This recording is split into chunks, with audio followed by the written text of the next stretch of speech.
ఓం సర్వమంగళమాంగళ్యే శివే సర్వార్థసాధికే శరణ్యే త్రయంబికే లక్ష్మీ నారాయణీ నమోస్తుతే నారాయణీ నమోస్తుతే.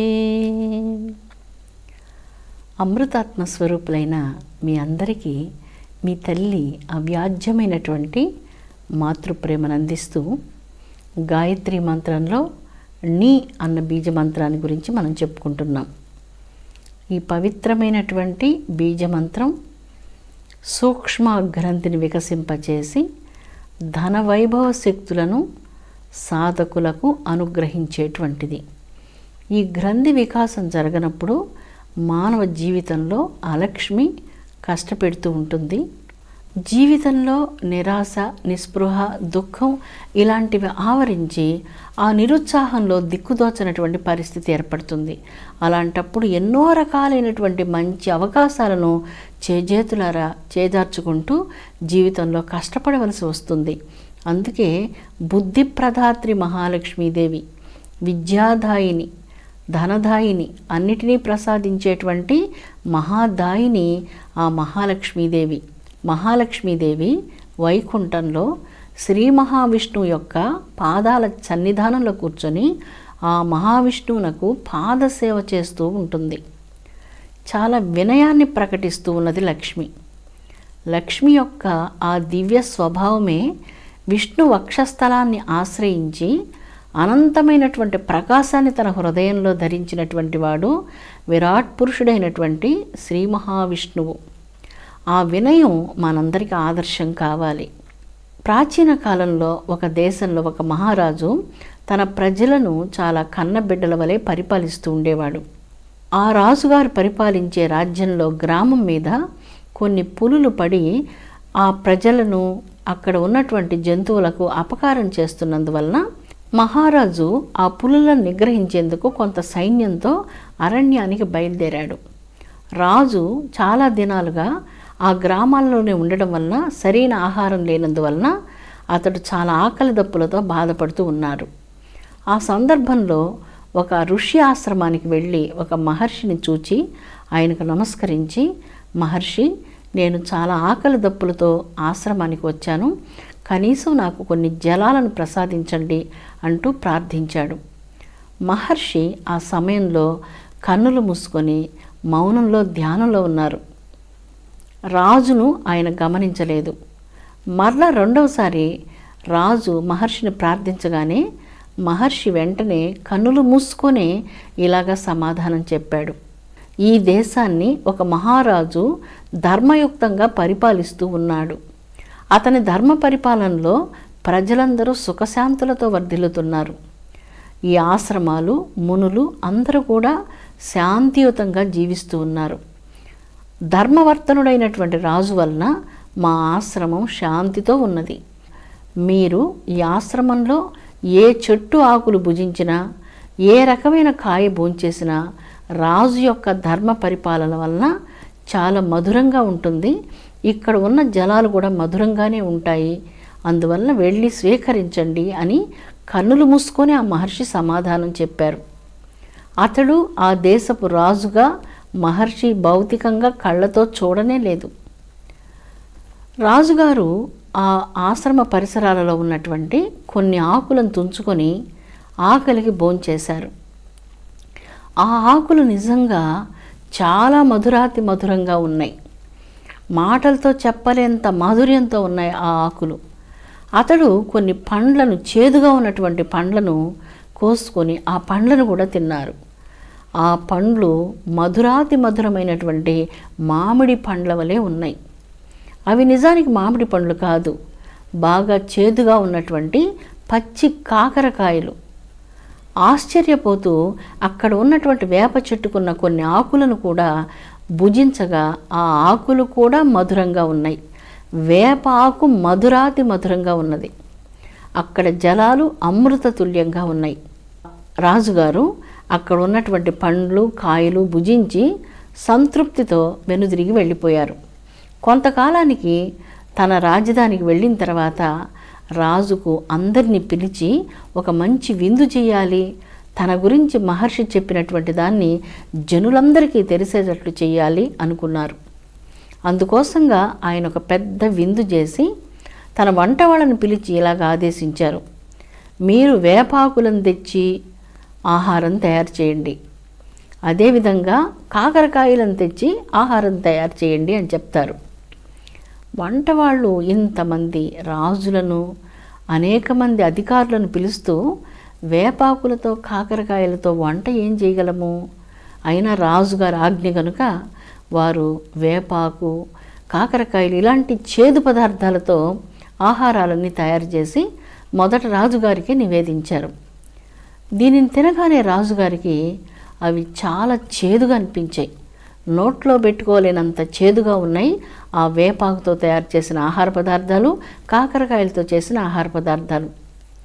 రాజుగారు చాలా క్లేశపడి ఒకరోజు అరణ్యానికి వెళ్ళి మహర్షి దగ్గర మోకాళ్ళ మీద కూర్చొని వినయంతో ఇలాగ ప్రశ్నించారు: మహర్షి, ఒకనాడు చాలా ఆకలితో నేను మీ ఆశ్రమానికి వచ్చినప్పుడు మీరు కన్నెత్తి చూడకుండానే ఈ దేశపు రాజు చాలా ధర్మవర్తనుడని చెప్పి నన్ను ఇక్కడ ఏ ఫలాలు మీరు భుజించినా అవి మధురంగా ఉంటాయి అని సెలవిచ్చారు. అప్పుడు నేను మీ మాటలలో ఉన్నటువంటి యథార్థ శక్తి ఏంటో గ్రహించాలని కొన్ని కాకరకాయలను, వేపాకులను భుజించగా అవి అమృతతుల్యమైనటువంటి మాధుర్యంతో ఉన్నాయి. అదే నేను నా నగరానికి వెళ్ళి వేపాకు, కాకరకాయలు ఇలాంటి వాటితో ఆహార పదార్థాలు చేయించగా అవి చాలా కఠోరమైనటువంటి చేదుగా ఉన్నాయి.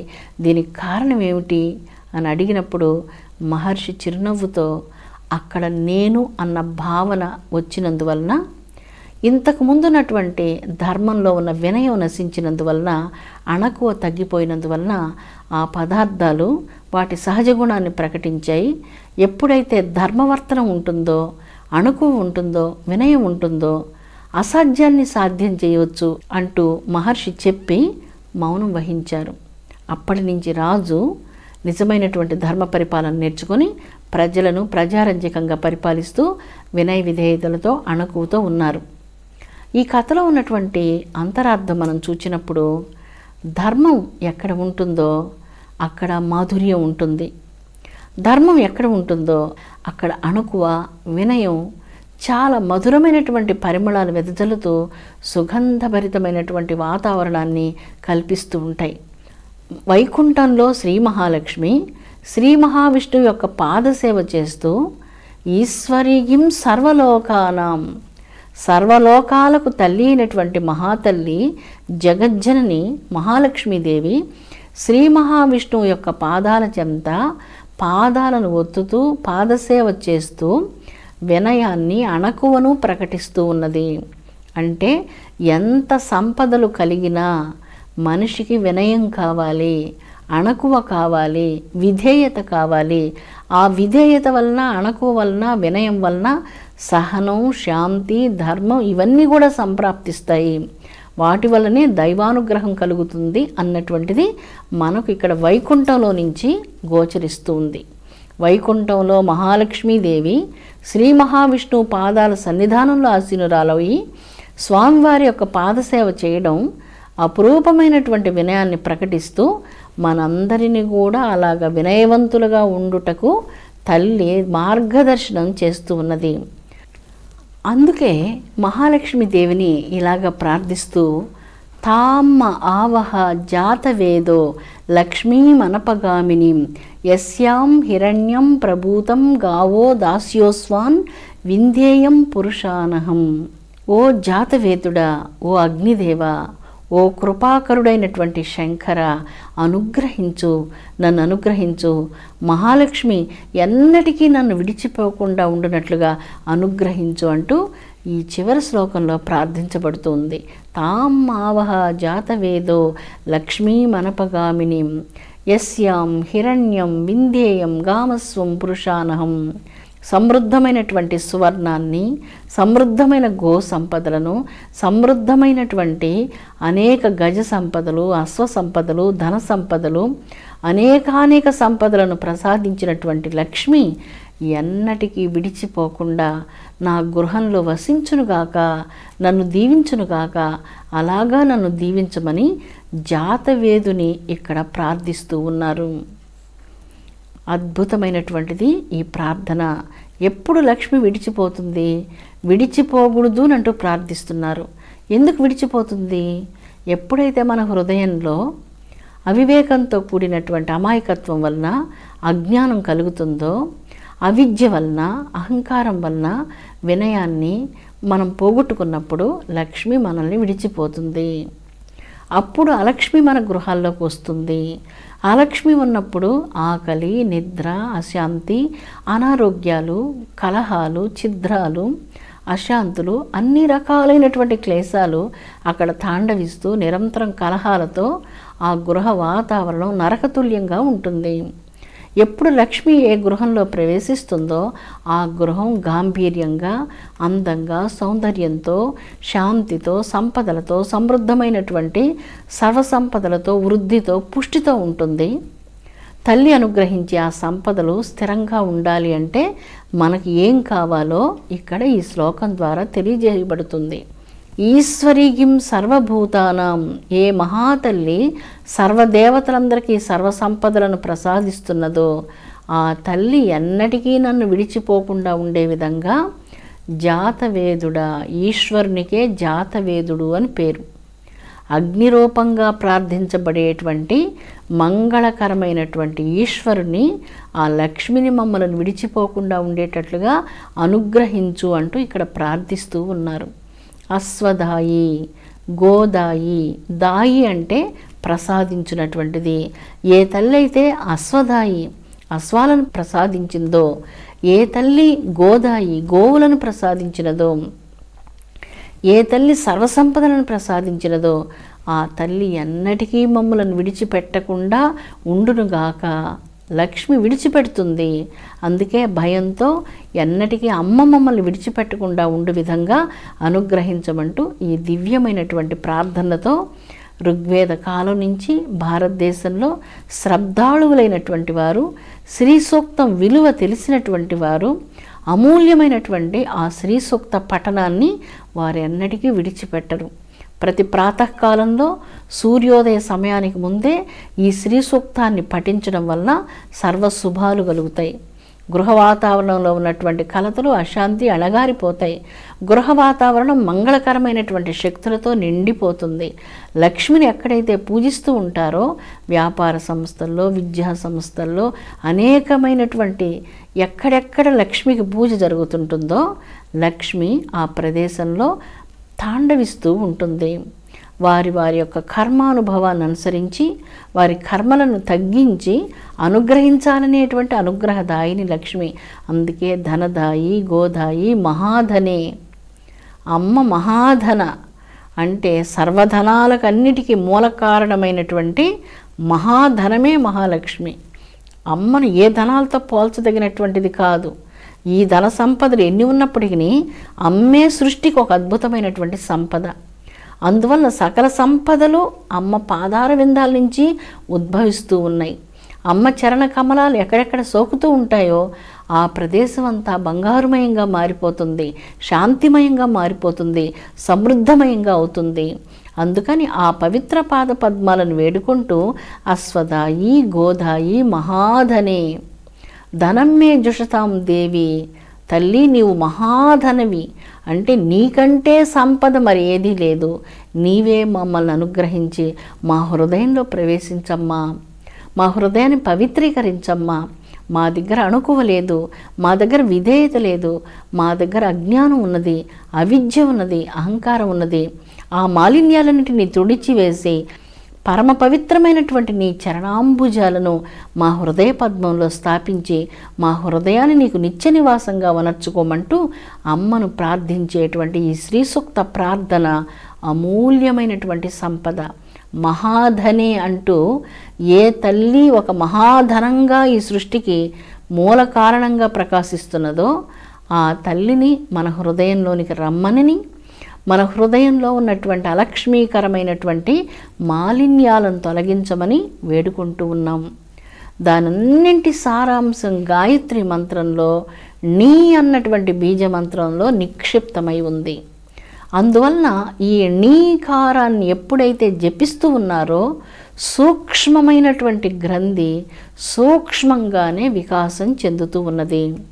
ధనములన్నిటికంటే, సంపదలన్నిటికంటే, సకల సౌభాగ్యాల కంటే, ఇంద్ర పదవి కంటే, అన్నింటికంటే సర్వోత్కృష్టమైనటువంటి మహాధనం సాక్షాత్ అమ్మయే, మహాలక్ష్మీదేవియే.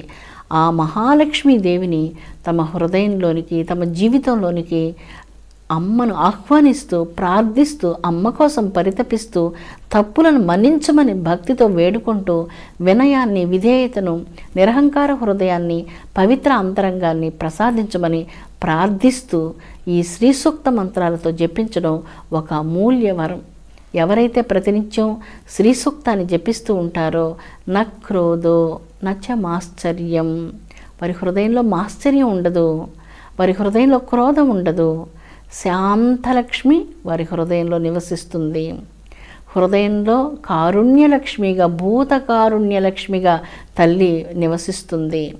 వారి భుజాలలో వీరలక్ష్మిగా వర్ధిల్లుతుంది. వారి హస్తాలలో తల్లి అపురూపమైనటువంటి విజయలక్ష్మిగా వర్ధిల్లుతుంది.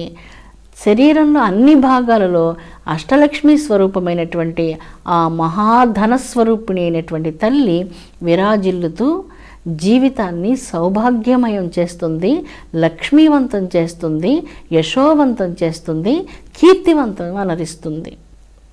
అలాంటిది అష్టాదశ భుజాలతో విరాజిల్లేటువంటి ఆ దివ్యజనని మహాలక్ష్మి 4 కమల కోమల హస్తాలతో భక్తులను అనుగ్రహించేందుకు పద్మంలో ఆసీనురాలై, పద్మముల వంటి పాదాలను కలిగి, పద్మాల వంటి నేత్రాలతో, పద్మాల వంటి హస్తాలతో, పద్మ సుగంధాన్ని వెదజల్లుతూ, పద్మమాలను ధరించి దివ్యమైనటువంటి కమలాలయంలో వసించే తల్లి, హరివక్షస్థలాన్ని నిత్య నివాసంగా చేసుకున్నటువంటి లోకైక దీపాంకురి అయినటువంటి మహాలక్ష్మి తల్లి ఈ సమస్త లోకంలో ఉన్నటువంటి మానవులను అనుగ్రహించునుగాక. దారిద్ర్యం భయంకరమైనటువంటి శాపం. ప్రతి తల్లి తన బిడ్డలకు అన్నం పెట్టుకునేటువంటి భాగ్యాన్ని, ప్రతి ఒక్కళ్లకు తల మీద ఒక చిన్న గృహాన్ని, ప్రతి ఒక్కళ్లకు విద్యను జగన్మాత అనుగ్రహించునుగాక. మహాలక్ష్మి తల్లి, మేము ఈ సృష్టిలో ఉన్నటువంటి జీవరాశులందరి కోసం నిన్ను ప్రార్థిస్తూ ఉన్నాము. సర్వజీవులకు అన్నాన్ని ప్రసాదించేటువంటి ధనలక్ష్మివి నీవు, ధాన్యలక్ష్మివి నీవు. అందరికీ అన్నప్రదాతమైనటువంటి ఓ కన్నతల్లి, సకల జీవులకు అన్నాన్ని ప్రసాదించమ్మా. క్షుత్పిపాస బాధలు లేకుండా దీవించు తల్లి. ప్రతి ఒక్కళ్లకు వస్త్రాలను అనుగ్రహించు తల్లి. ప్రతి ఒక్కళ్ళకు ఒక చిన్న గృహాన్ని అనుగ్రహించు తల్లి అంటూ అమ్మను వేడుకుందాం. అమ్మ యొక్క అనుగ్రహం ఈ జగత్తుకు అద్భుతమైనటువంటి అమృత వర్షం. అమ్మ యొక్క చల్లని చిరునవ్వు జగత్తుకు అమృతపు జల్లు. అమ్మ యొక్క చరణాంబుజాలు అఖిల లోకాలను ఏలేటువంటివి. ఆ చరణాంబుజాల మీద శిరస్సును వ్రాల్చి అమ్మకు శరణాగతి భావనతో, హృదయపూర్వకమైనటువంటి భక్తితో, మాతృభక్తితో అమ్మకు నమస్కరిద్దాం. జన్మకోట్లుగా చేసిన అపరాధాలను మన్నించి సవ్యమైన మార్గాన్ని చూపించి నిరహంకార హృదయాన్ని ప్రసాదించమని మహాలక్ష్మిని భక్తితో వేడుకుందాము. సమస్త భాగ్యాలన్నిటికీ ఆలవాలమైనటువంటిది, క్షీర సముద్రంలో నుంచి ఉద్భవించినటువంటిది, శ్రీరంగంలో వెలిసినటువంటి దేవదేవి, దేవలోకపు స్త్రీలందరినీ దాసదాసీజనంగా చేసుకున్నటువంటిది, లోకాలన్నిటికీ ఏకైక దీపంగా భాసిస్తున్నటువంటి తల్లి, ఎవరి యొక్క మృదుల కటాక్షంతో బ్రహ్మ ఇంద్రాదులందరూ వైభవాలు సంతరించుకున్నారో సమస్త లోకాలను తన కుటుంబంగా చేసుకున్నటువంటి తల్లి, అద్భుతమైనటువంటి బంగారు కమలంలో, తామర కొలంలో ఉద్భవించినటువంటి తల్లి, మహావిష్ణువునకు ప్రియాతి ప్రియమైనటువంటి మహాలక్ష్మీదేవికి నమస్కరిస్తూ ఉన్నాము. ఆ మహాజనని నిరంతరం మమ్ములను కరుణించునుగాక, ఎన్నటికీ మమ్ములను విడిచిపెట్టకుండా ఉండునుగాక. సిద్ధలక్ష్మి, మోక్షలక్ష్మి, జయలక్ష్మి, సరస్వతి, శ్రీలక్ష్మి, వరలక్ష్మిశ్చ ప్రసన్నా మమ సర్వదా. అమ్మా, నాకు సర్వదా ప్రసన్నురాలువు కమ్ము. సిద్ధలక్ష్మివి, సమస్త జ్ఞానాలన్నిటికీ సిద్ధిని ప్రసాదించేదానివి, మోక్షాన్ని అనుగ్రహించే మోక్షలక్ష్మివి, విద్యను ప్రసాదించే మహాసరస్వతివి, విద్యాలక్ష్మివి, నా ఎడల ప్రసన్నురాలువై నన్ను ఎన్నటికీ విడిచిపెట్టకుండా ఉందువుగాక అంటూ మహాలక్ష్మిని వేడుకునేటువంటి ఈ కమనీయమైనటువంటి ప్రార్థనలు ప్రతినిత్యం శ్రద్ధాళువులైనటువంటి భక్తులు నిరంతరం తల్లిని ప్రార్థిస్తూ గృహంలో శుభకరమైనటువంటి మంగళకరమైనటువంటి వాతావరణాన్ని ప్రసాదించమని అమ్మ చరణాంబుజాలను సంసేవిస్తూ ఉంటారు. సర్వమంగళ మాంగళ్యే శివే సర్వార్థ సాధికే శరణ్యే త్రయంబికే లక్ష్మీ నారాయణి నమోస్తుతే. ఏ అర్థాలు సాధించాలన్నా ఈ లోకంలో నీ అనుగ్రహం లేకపోతే ఏదీ సాధించలేం. జగజ్జనని నీ యొక్క దివ్య అనుగ్రహాన్ని ప్రసాదించి మాకు సర్వదా సర్వకాల సర్వావస్థల యందు శుభంకరమైనటువంటి సర్వమంగళాలను ప్రసాదించమని ఆ శ్రీమన్నారాయణిని విష్ణు వక్షస్థలానికి వెలుగుగా మణిగా భాషించేటువంటి తల్లిని హృదయపూర్వకంగా భక్తితో శరణాగతి భావనతో వేడుకుంటూ ఉన్నాము. జగజ్జనని లోకైక దీపాంకురి అయినటువంటి తల్లి సమస్త ప్రాణులందరినీ అనుగ్రహించునుగాక, అందరినీ కాపాడునుగాక, విశ్వశాంతి వర్ధిల్లునుగాక. ఓం శాంతి శాంతి శాంతి.